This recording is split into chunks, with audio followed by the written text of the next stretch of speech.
नमस्कार बच्चों, स्वागत है बवाली मैथ में। आज हम लोग क्लास 8 का हिंदी पार्ट 5 क्या निराश हुआ जाए का पूरा क्वेश्चन आंसर जानेंगे। ऐसा क्वेश्चन आंसर जानेंगे जो कि बहुत ही आसान लगेगा और तुरंत ही याद हो जाएगा। एग्ज़ाम में आएगा तो शर्ट से देगा, फट से लिख दीजिएगा। हम ऐसा आंसर बताएंगे, कोई ऐसा यूट्यूब भर में सर्च मार लीजिएगा, यूट्यूब भर में देख लीजिएगा, कोई ऐसा बताया नहीं होगा। तो चलिए दोस्तों, क्या निराशा हुआ जाए कि जितने सारे क्वेश्चन है उसका आंसर सॉल्व करते हैं। तो चलिए दोस्तों, वीडियो को शुरू करते हैं। तो देखिए बउआ जी लोगों, आपके विचार से इसका आंसर जो प्रश्न अभ्यास है इसका आपके विचार से देना है। तो हम अपना विचार से देंगे, आप इसी में विचार से देखिएगा, लेकिन हम ऐसा देंगे कि सबको के लिए बहुत ज़रूरी रहेगा, सबके लिए ये आंसर हो जाएगा, वैसा हम लिखे हुए हैं खुद से। तो देखिए दोस्त, 1 नंबर में क्वेश्चन है कि लेखक ने स्वीकार किया है कि लोगों ने उन्हें भी धोखा दिया है, फिर भी वह निराश नहीं है। आपके विचार से इस बात का क्या कारण हो सकता है? तो चलिए दोस्तों, इसका आंसर हम कॉपी में लिखे हुए हैं, बता रहे हैं। तो देखा बाबा का लिखा प्रश्न 1 का उत्तर, लेखक निराश नहीं है क्योंकि वे जानते हैं कि जीवन में मुश्किलें और धोखे आते रहते हैं। वे हमेशा सकारात्मक सोचते हैं और आशा बनाए रखते हैं। दोस्तों, तो इसका आंसर यही होगा, ध्यान से स्क्रीनशॉट ले लीजिए। 2 नंबर क्वेश्चन है बुआ कि समाचार पत्रों, पत्रिकाओं और टेलीविज़न पर आपने ऐसी अनेक घटनाएं देखी सुनी होगी जिसमें लोगों ने बिना किसी लालच के दूसरों की सहायता की हो या ईमानदारी से काम किया हो।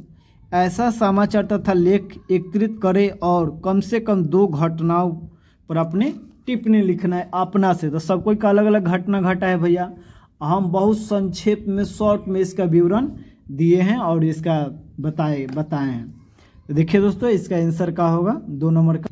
तो देखा हुआ है, इसका प्रश्न 2 का आंसर लिखेंगे। 2 घटना लिखना है। तो 1 नंबर घटना में क्या है कि बाढ़ के समय में लोग बिना स्वार्थ के दूसरों के बचाते हैं। बात सही है।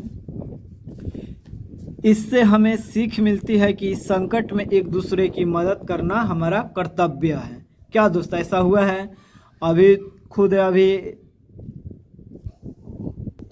कोई ऐसा गांव था, जवनिया गांव, तो देखे वहाँ पे ढेर लोग मदद किए, ढेर लोग को जान भी बचाए बिना स्वार्थ के। क्या अब 2 नंबर घटना में लिखेंगे कि रेलवे स्टेशन पर एक ऑटो चालक ने मिला हुआ बैग उसके मालिक को लौटा दिया। ये हमारे साथ घटना घटा है। इससे हमें सीख मिलती है कि ईमानदारी सबसे बड़ी क्या है भैया? अच्छाई है। तो इसका आंसर कितना सटीक है देख रहे हैं।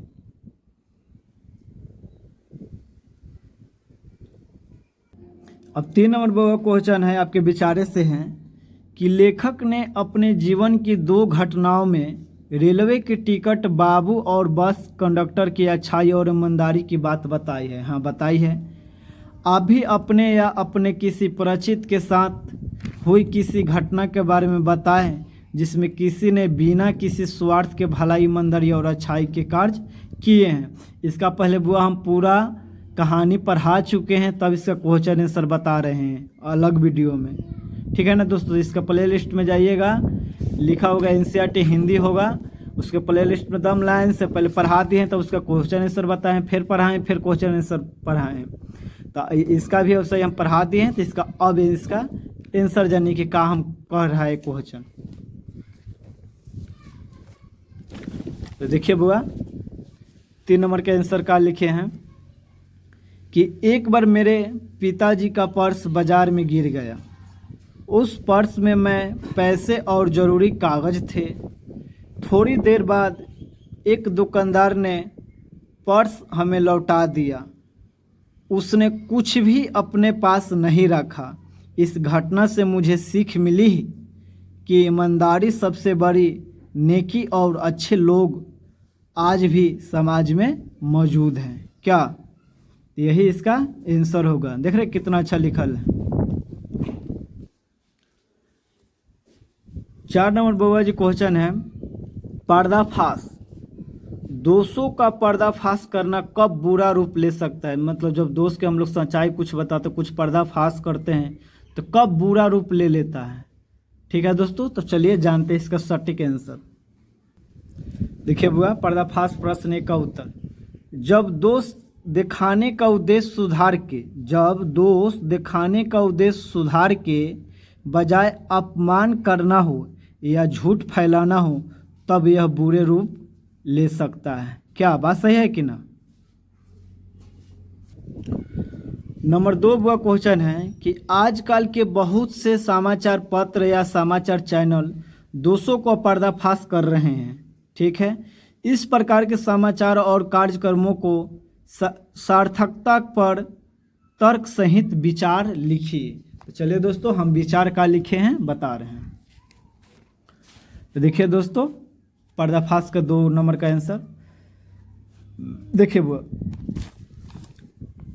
दोषों का पर्दाफाश समाज को जागरूक करता है और बुराई के सामने लाता है, लेकिन अगर इसमें बढ़ा चढ़ाकर झूठ दिखाया जाए तो यह हानिकारक है। सही ढंग से किया गया पर्दाफाश जनता और देश के लिए क्या होते हैं? उपयोगी होते हैं। यही इसका आंसर होगा।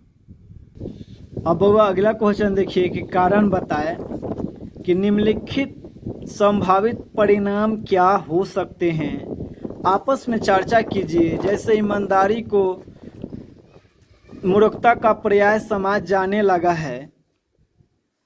जाने लगा है, परिणाम भ्रष्टाचार बढ़ेगा। 1 नंबर क्वेश्चन करें कि सच्चाई केवल भीरू और बेबस लोगों के हिस्से पड़ी है।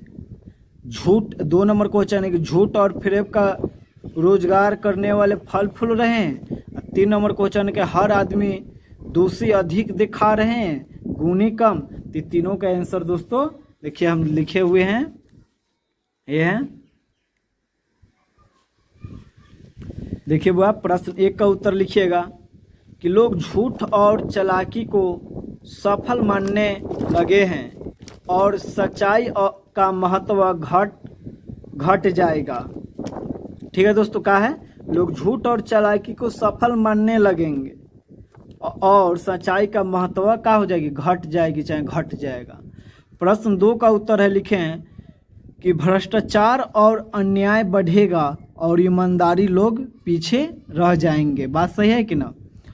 प्रश्न 3 में लिखे हैं उत्तर कि हर आदमी दोषी। देखिए वह 3 नंबर के हिजाब से लिखे हैं कि समाज में निराश फैलेगी और अच्छे गुणों की कद्र क्या हो जाएगी? कम हो जाएगी। यही इसका आंसर होगा।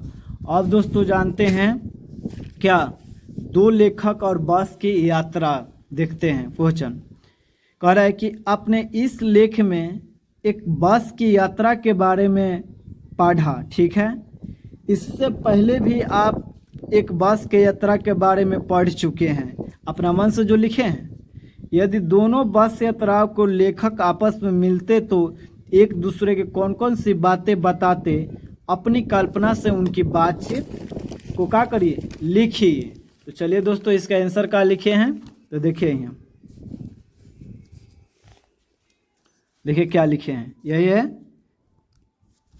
ये है 2 लेखक और बस की यात्रा। देखिए दोस्तों, इसका उत्तर हम लोग को कल्पना कर रहे हैं कि देखिए, पहले लेखक, मेरी यात्रा में कंडक्टर बहुत ईमानदार था, उसने मेरा पैसा लौटाया। दूसरे लेखक ने, मेरी यात्रा में भी यात्रियों की मदद करने वाला कंडक्टर मिला। दोनों लेखक ऐसे ही ना बात करते। अब देखिए दोस्तों, दोनों लेखक बस यात्राओं से सीख मिलती है कि कठिनाई में भी अच्छाई और ईमानदारी देखने को मिलती है। क्या अगला वह क्वेश्चन है आपका, सार्थक शीर्षक। लेखक ने लेख का शीर्षक क्या निराश हुआ जाए क्यों रखा होगा? क्या आप इससे भी बेहतर शीर्षक सुझा सकते हैं? यस, सुझा सकते हैं। देखिए दोस्तों क्या लिखे हैं, देखिए क्या उत्तर लिखें। लेखक ने यह शीर्षक इसलिए रखा क्योंकि वे कहना चाहते हैं कि कठिनाइयाँ और धोखे के बावजूद हमें निराश नहीं होना चाहिए।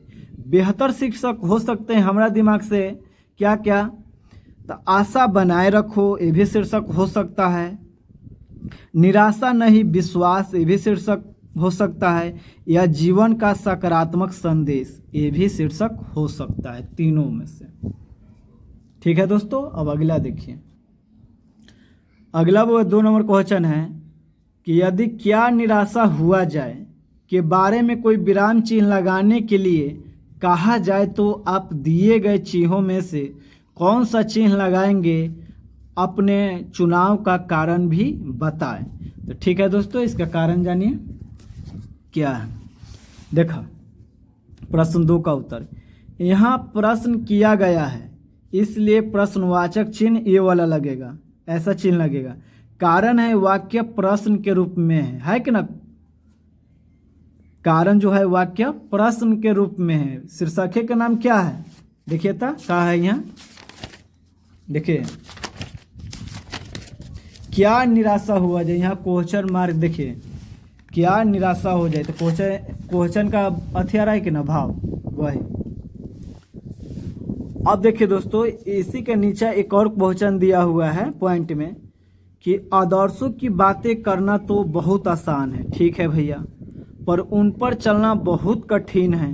क्या आप इस बात से सहमत हैं? तर्क सहित उत्तर दें। तो देखिए दोस्तों, हम तर्क सहित इसका उत्तर देते हैं। देखिए, हाँ मैं सहमत हूँ।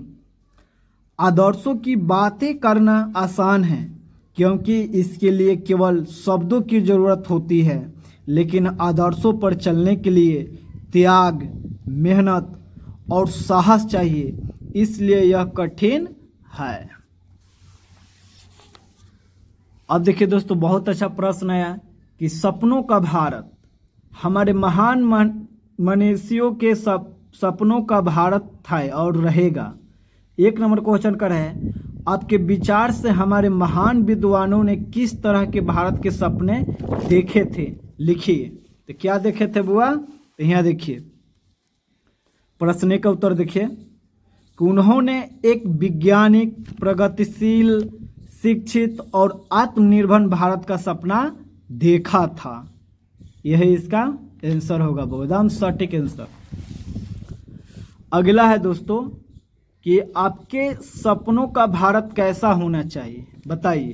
तो देखिए, हमारा जो सपने का भारत होना चाहिए ऐसा होना चाहिए, जो लिखे हैं वही होना चाहिए।